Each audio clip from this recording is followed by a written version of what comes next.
At 2 o'clock in the morning of March 3rd, 1889, the Congress of the United States passed the usual Indian Appropriations Bill. Buried in the fine print, almost ignored by the sleepy congressman, was an innocent writer. All it did was open our last frontier.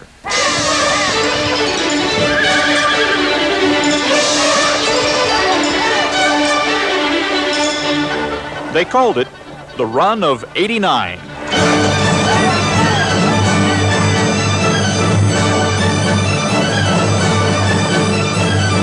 Congress had unlocked roughly 2 million acres. Within 3 hours, the district was settled.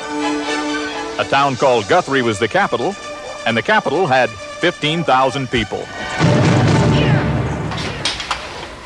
In 1 week, the good folks of Guthrie had 3 general stores, 3 newspapers, a dozen restaurants, and a hotel.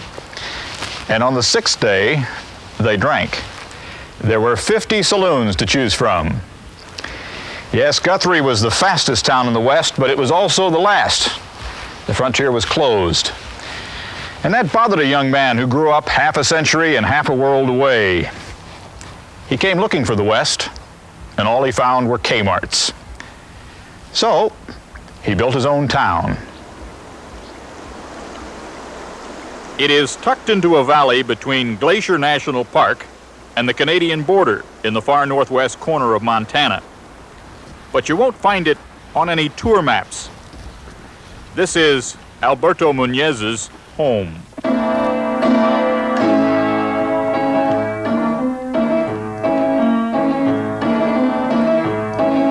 As a child in Spain, Alberto spent his Saturdays in darkened movie houses, watching westerns. He fell in love not with the shootouts and the sheriffs, but with the music. It was the music that brought him here. Alberto was a classical pianist who for 20 years corresponded from his home in Madrid with a pretty American ballerina named Zarita. She needed certain classical selections she could not get in this country. He obtained permission and copied them for her by hand. 12 years ago, Zarita heard that Alberto was performing in Los Angeles. I hopped on my horse and I went galloping down there, and we met. He didn't speak a word of English, and I didn't speak very good Spanish at the time. But we got along very well, and we got married 3 days later. 3 days? Mm-hmm. 3 days. Just instant love. Alberto put up his town like he fell in love, fast. On their honeymoon, he confessed his boyhood dream. 2 months later, they both quit performing and started building. We've been to, I don't know how many ghost towns. We've been to Colorado, Arizona, California, Utah, and measured buildings, floors, false fronts, width, depth. So we thought, well, we'll build our town just like they would have built a town in the 1800s. Another one. They had little money. High load. Alberto took a job in a lumber mill. Jump into point like this. Zarita set up a ballet school.